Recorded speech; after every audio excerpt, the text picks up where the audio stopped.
and welcome back. Hey, today we're going to talk about getting a little bit more spice out of some chord changes by a really simple method, and that's using an alternate chord over top of the chord that you're currently using. Now, what I'm going to do is I'm going to start on a dominant 7th chord, and this is sort of like the chord you use in the blues all the time. So if we're doing a bluesy type thing, and I'm playing, so let me get this progression going. Now, normally, your first line of defense on anything like this is going to be just a straight pentatonic. You can hear it doesn't quite sound right. So if you start to put in some thirds, it's all of a sudden sounds pretty good.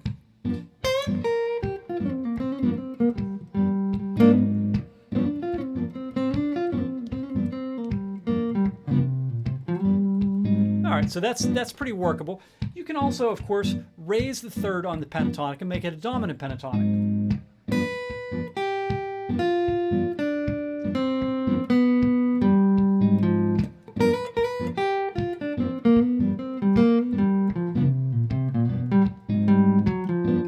Okay, so if you're doing that sort of playing,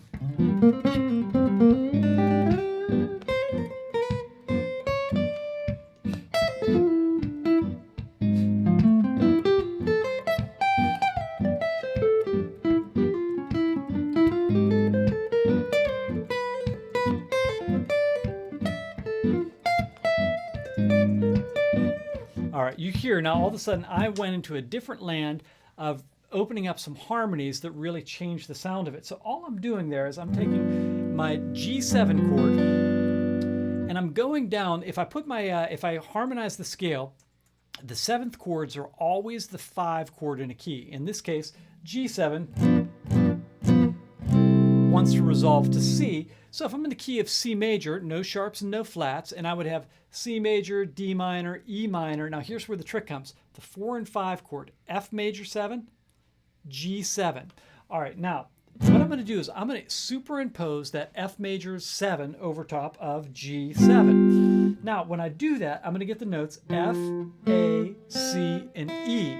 And now this is where it gets sort of interesting. So the G7 chord, if you take root, 3rd, 5th, and 7th, it's going to be G, B, D, and the 7th would be F.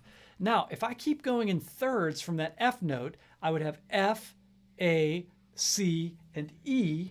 These are called the upper structures or upper harmonics on top of these chords. So if I put a G note on that, and you often hear that sort of sound, that's a very common sound. So when I solo, if I'm taking these solos,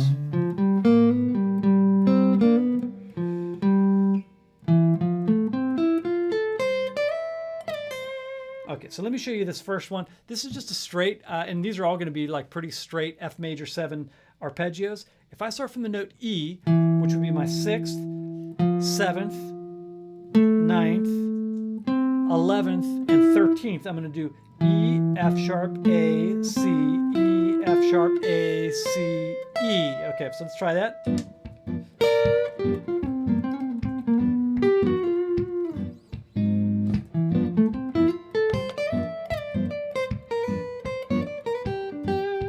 Here I would get in and out of that. Okay, now I'm going to take a Wes Montgomery sounding line. He would actually play this in octaves, which is absolutely impossible to play, but I'm going to take this E note and I'm going to come down. I'm going to sweep pick then C, A, F, E.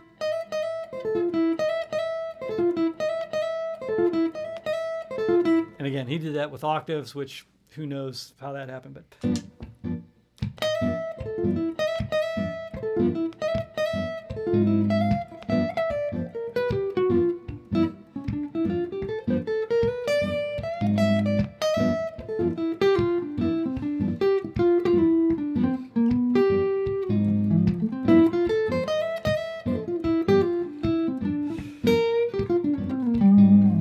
all right, so you hear that sound. Now I'm going to take this up here as well. I'm going to do E, F, A, C, E, and I'm going to try to work these ones in.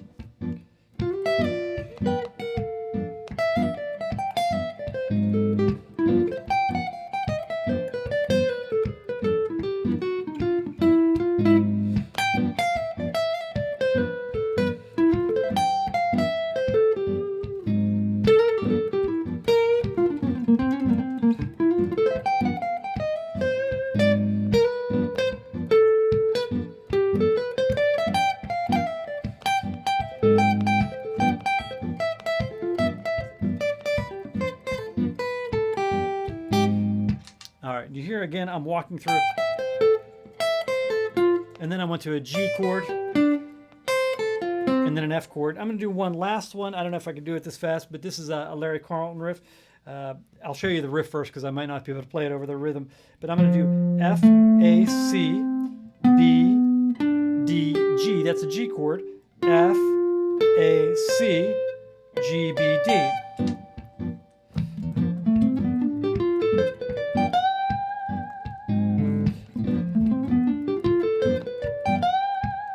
I was actually hearing it twice as fast. I don't think I can pull it off.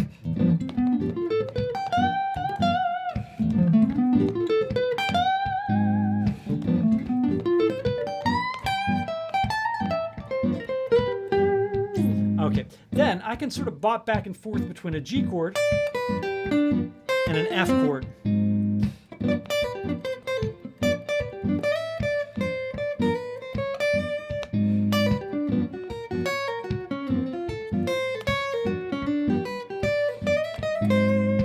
So that was just doing a chromatic between the F and the G chord. And then I can sort of tie them all together.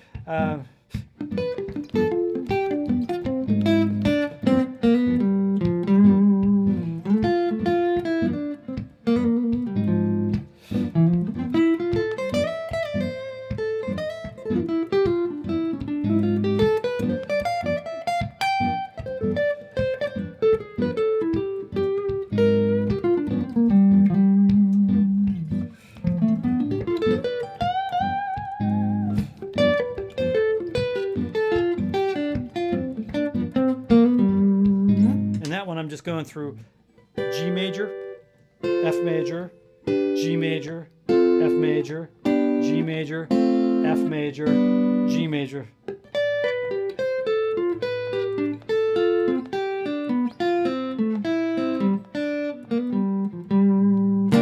All right, and that's sort of a Wes Montgomery sound, but you hear a lot of jazzers do that, superimposing the 4 chord over the 5 chord. So anyhow, I hope that helps you out a little bit, and hope that gives you a little bit of like information you can use to spice up some playing changes and, you know, just add a little bit of something to them. So God bless until next time.